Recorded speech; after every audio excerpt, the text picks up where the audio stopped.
video, I will be showing some freehand exercises that I will paint on toned paper. This is just craft paper that I got in an art supply store. I will be painting some geese in various poses, and since their birds are white, I will be using white gouache. I have several videos on the channel showing freehand exercises that are great for developing hand-eye coordination, ability to sight measure, and control the brush. In those exercises, I work on white paper with dark color, and in this exercise, instead of dark shapes, we will look for light shapes. We will start with white on toned paper. I'm working with an angled brush, and my goal, as always with freehand exercises, I don't have a pencil sketch. I am looking at the photo, slightly squinting, and I'm looking for large shapes first, which I paint with white, with very slightly diluted white gouache.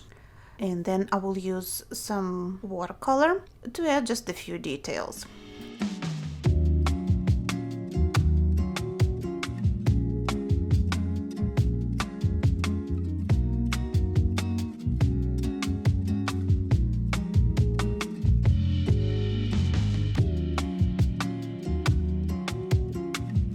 Cup I have a mixture of indigo and I also have a little bit of mineral violet. I mixed in some white in there, and all together they give me a nice color for shadows.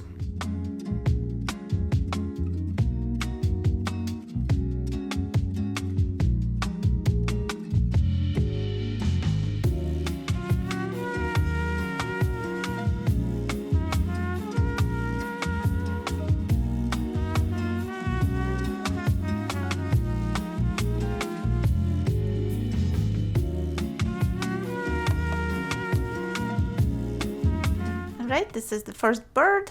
I added a little bit of water just to give him something to sit on, and I will continue working on a few more just to give you a better idea how this exercise works. The principle will be the same.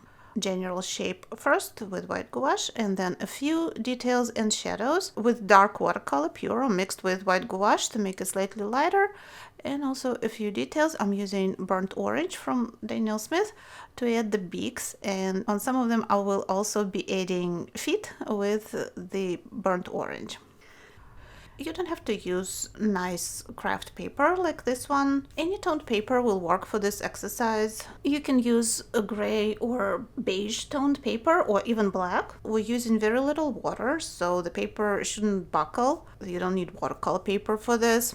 But if you don't have anything on hand, it would be very easy to just take a sheet of white paper and apply a wash of watercolor on it, let it dry, maybe put it under some books for a while to keep it flat if it buckles a little bit, and then paint on top of that. So the goal is, like I said, not to work from outlines or dark shapes like we usually do when we work on white paper, but to work from a white shape and then add the shadows and add the details.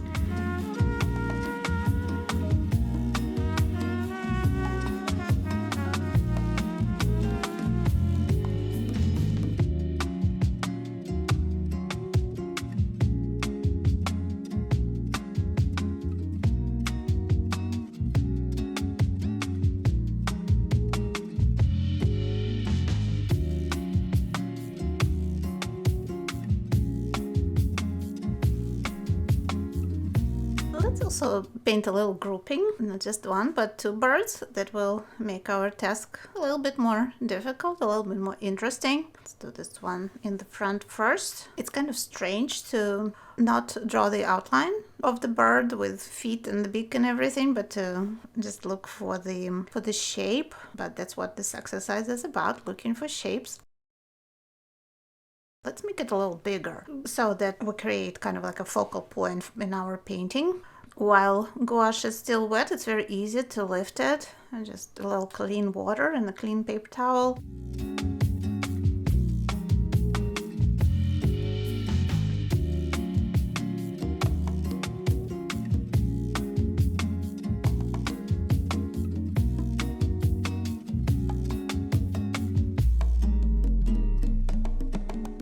Let's paint the bird in the back. We will have to evaluate the size of that second bird in relationship to the first one. So Like I said, making our task a little bit more difficult, but it's all great practice, right? Practicing our sight measuring skills.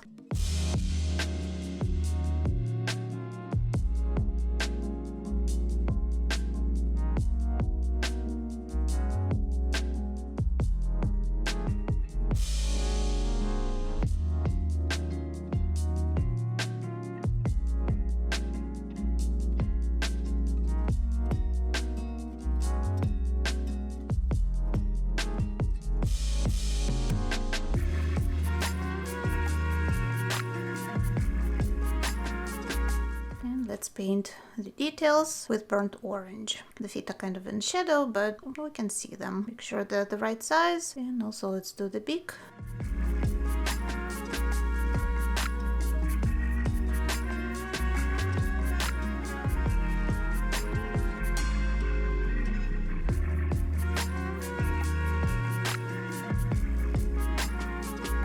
And the feet on that goose will be behind the first one.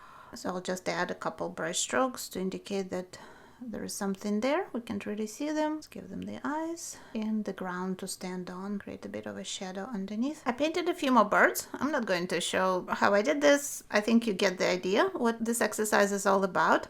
The last thing I'm going to do for this exercise to kind of turn it into a finished painting, I'm going to do a few splatters that will unite those shapes that I created, all those birds. Give painting a little more movement, visual interest. So let's do burnt orange mixed with white first. We'll need quite a bit of water. I'm being careful not to splatter on the birds themselves. If I do, I kind of wipe it real quick. And I'm also going to do some darker splatters, and my exercise is completed. Let me know in comments what you think, if you've tried this technique, if you find it interesting. Thank you so much for watching this video, and I'll see you in the next one. To see future videos, subscribe and click the bell button to be notified when they're published. Thanks again and stay creative!